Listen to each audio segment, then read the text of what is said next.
안녕하세요. 오늘은 코스닥 상장 기업인 SDN에 대한 기본적 분석 진행할 예정이고요. 기업 소개 후에는 재무, 이슈 및 모멘텀까지 확인해보고 마지막에 정리하는 방식으로 분석해보도록 하겠습니다. SDN은 선행기 제조업체로 시작해서 국내 시장 점유율 상위를 차지하고 있는 기업이고요. 2004년부터 태양광 시장으로 진출해 태양광 패널, 트래커, 태양열 발전소 엔지니어링을 제조하는 태양광 발전 전문업체로 성장한 기업이기도 합니다. 매출 비중 측면에서 살펴보면 태양광 부문이 전체 매출의 약 57%를, 선행기 부문이 약 43%를 차지하며 양 사업이 대체로 균형을 이루고 있는 것을 확인할 수 있습니다.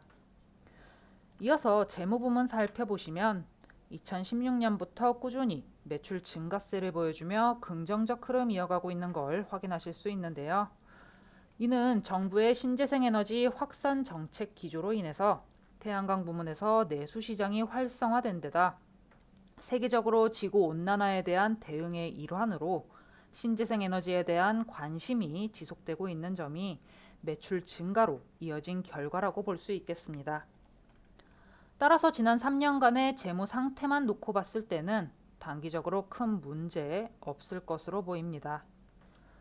그럼 SDN이 앞으로도 이런 긍정적 흐름 이어갈 수 있을지, 이번엔 이슈나 리스크 요소로는 어떤 것들이 있는지 한번 알아보겠습니다.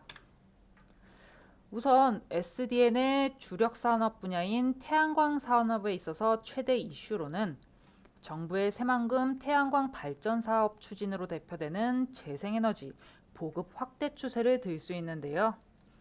정부가 탈원전 재생에너지 확대로 에너지 전환 정책을 펼치면서 미래 먹거리로서 청정에너지에 대한 관심이 높아지고 있죠. 특히 이러한 정부 정책과 맞물려서 지금까지 어떤 식으로 부지를 활용할지에 대한 논란이 끊임없이 제기되었던 새만금 부지에 수상 태양광 발전 사업을 진행하는 방안이 확정되면서 SDN의 모멘텀 강화 요소가 되어주고 있습니다.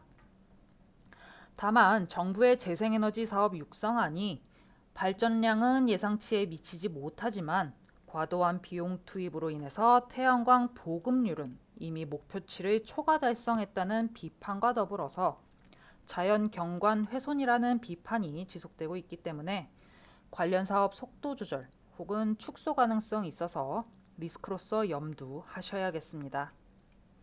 게다가 최대 시장 중 하나인 중국이 2020년 태양광 보조금을 축소할 가능성을 시사하고 있어서 실적 둔화로 이어질 가능성이 있어서 이 부분 역시 지속적인 체크가 필요하겠습니다.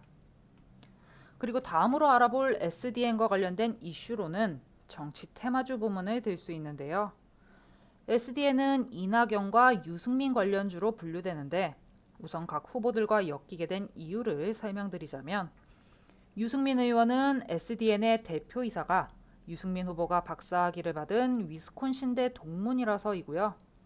이낙연 총리의 경우 대표이사를 포함한 임원 3인이 이낙연 총리와 같은 광주 제1고 출신이라는 이유로 각각의 후보 관련주로서 엮여 있습니다. 이로 인해 대선이 다가옴에 따라 각 후보와 관련된 이슈에 따른 변동성 보일 가능성 높은 점 체크하시기 바랍니다. 정리해보자면 SDN은 정치 테마주로서의 단기적 영향 가능성과 태양광 에너지 사업 부문 이렇게 크게 두 가지 요소를 주목해야 하는데요. 정치 테마주의 경우 실제로 후보와 관련이 있고 없고에 상관없이 영향을 받는 경향이 큰데 해당 정치인과 관련된 이슈에 따라서 단기적 급등락이 크게 나타날 수 있는 점 주의하셔야겠고요. 태양광 에너지 부문의 경우 현 정부의 정책 기조 유지가 중장기적 모멘텀 강화 요소로 작용해주고 있습니다만 신재생 에너지 정책의 경우 여전히 찬반 논란이 끊이지 않고 있어서 여론의 향방에 따른 정책 수정 가능성 주시하시기 바랍니다. 오늘 SDN에 대한 소개 진행해드렸는데 관련 내용 참고하셔서 투자에 도움이 되셨으면 합니다. 감사합니다.